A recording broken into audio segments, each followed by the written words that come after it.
Hugh Jackman, Zac Efron, and Dwayne Johnson, and Jack Hancock, all extremely good-looking people. But what else do they all have in common? How unattainable their physiques are for the average person to achieve.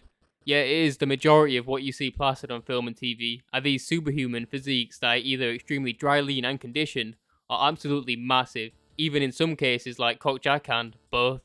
But back in my day, superheroes had different physiques. I remember watching Spider-Man 1 when Tobey Maguire gets bit by that super spider, and he wakes up just extremely muscular, or at least that's what I remembered. But I look back at the clip, and that's not what I see. He actually looks like somebody that's been hitting the gym for a few months only. If this Peter Parker was a social media influencer and he posted this as his transformation, he would get people asking if he even lifts. Are you sure you were bitten by a super spider and not a below average spider? Or something like bro got bitten by a house spider and thinks he gained superpowers. But the point is that his physique was once considered muscular, or at least what a superhero with superhuman strength would look like.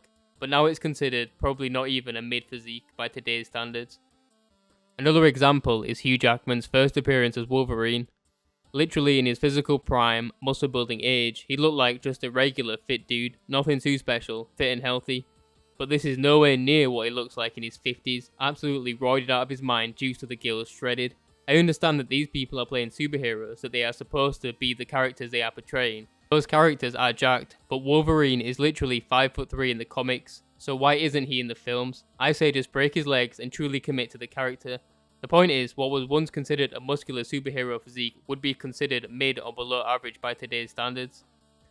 The power creep of physiques is insane, but what started it all? It's simple really. It's no coincidence that I was born in 1998, and ever since that pivotal point in human history, the physiques have just been getting exponentially more unachievable to try and keep up with my unachievable physique.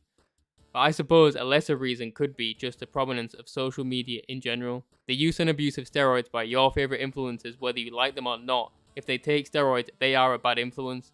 It's a net bad influence on their audience. If I was never exposed to the various roid monkeys online or the top 1% of physiques on Instagram, I would probably still think that these guys are muscular. Even people with insanely good physiques are not free from this. Alex Eubank was probably one of the most recent victims. Months of people commenting that he's made no progress and that he looks the same, combined with his own insecurities, essentially bullied him into taking steroids, when in reality Alex Eubank had one of the best natural physiques in the industry. He didn't need to get any better.